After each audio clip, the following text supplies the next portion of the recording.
Alors on en avait eu un petit peu la rumeur, cette fois-ci c'est confirmé, Yamaha renouvelle son T-Max pour 2020. Et cette fois-ci, le roi des maxi scooters passe à 560 cm3. Côté ligne, tout d'abord, on reconnaît facilement le maxi scooter japonais. Les lignes ne sont pas trop modifiées, même s'il est plus fin dans sa partie arrière. Ça, c'était pour reconquérir un public qui l'avait perdu. Il était devenu un peu trop volumineux, un peu trop bourgeois au goût de certains. C'est corrigé donc pour 2020 avec un nouveau feu arrière à LED en pointe, de nouveaux clignotants à l'avant et à l'arrière, des clignotants à LED. On retrouve tout de même deux versions, le T-Max standard et le T-Max Tech qui va remplacer le T-Max DX et qui est donc le T-Max full option. Pour la petite histoire au niveau du moteur, donc on passe bien à 560 cm3. C'est une augmentation de l'alésage de 2 mm. On atteint donc 70 mm au niveau des cotes d'alésage. Malgré tout, la course reste inchangée, donc avec 73 mm. Ce qui veut dire que ce moteur reste encore typé longue course. La course dépasse la valeur d'alésage. Ça permet toujours de favoriser le couple. Même si tout doucement, ces cotes se rapprochent de cotes moteurs dites carrées. Pour l'anecdote, il faut savoir que Malossi vendait déjà un kit moteur qui permettait de passer le T-Max 530 en 560 cm3. Cette fois-ci, on ne passe plus par un kit, ce sera la construction d'origine de ce moteur.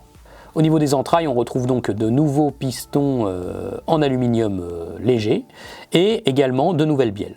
La puissance évolue avec seulement 3,5% d'amélioration, ce qui veut dire qu'on va atteindre presque 35 kW et donc presque 47,5 chevaux. De ce fait, le T-Max va rivaliser par construction avec la limite autorisée pour le permis A2. Il reste donc homologué pour cette catégorie. Mais plus que la puissance, c'est le couple qui gagnerait en valeur selon Yamaha avec 6% d'amélioration. Ça, c'est vraiment important parce que le couple en hausse, ça va permettre d'avoir des meilleures reprises, un meilleur remplissage à mi-régime. En usage quotidien, ville ou route, c'est vraiment appréciable. Yamaha annonce avoir retravaillé la sonorité du moteur de l'échappement du Yamaha T-Max, mais on a toujours un calage moteur à 360 degrés, donc ça ne devrait pas vraiment être bouleversé. En revanche, Yamaha a bien sûr travaillé l'admission et l'échappement, ça c'est pour se conformer à la norme Euro 5. En revanche, il y a un autre changement vraiment plus important, c'est au niveau de la transmission finale par courroie. Yamaha a retravaillé cette transmission avec un rapport de réduction finale modifié. Alors cette courroie est toujours entraînée par la transmission CVT, variation continue, une transmission classique de scooter, de maxi scooter. Mais en changeant ce rapport de réduction finale, on va avoir l'impression d'un moteur qui tourne moins vite, à vitesse stabilisée, et notamment sur les plus hauts régimes.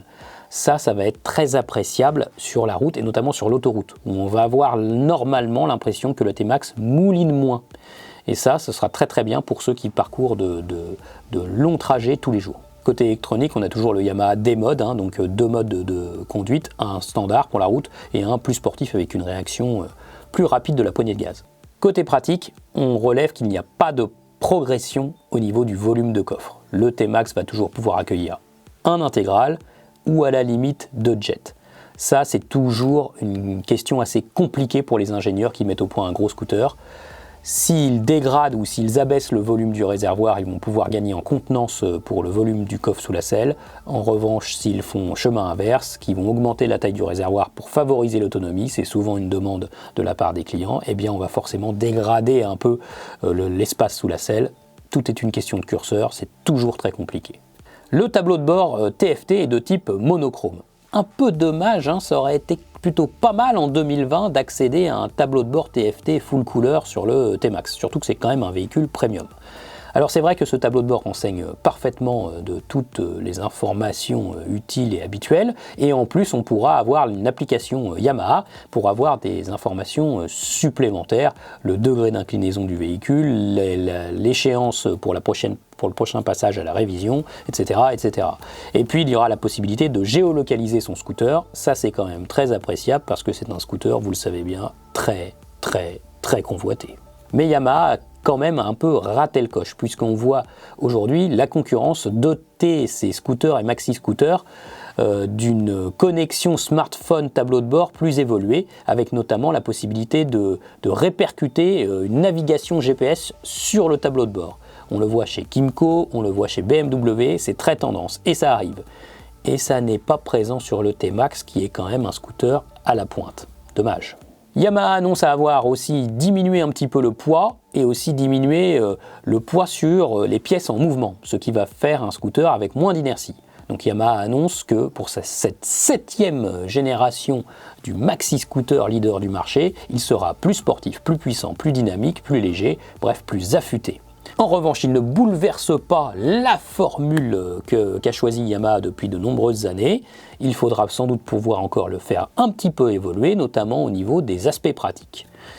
Il sera complété en 2020 par une version T-Max Tech, qui remplace en fait le T-Max DX et qui fait le plein d'accessoires. Bulle électrique, poignée et selle chauffante, connectivité améliorée, bref, le T-Max Tech, il restera au top. Ces deux nouveaux scooters 560 vont arriver sur le marché très rapidement, courant décembre en concession. Et nous pourrons même l'essayer avant.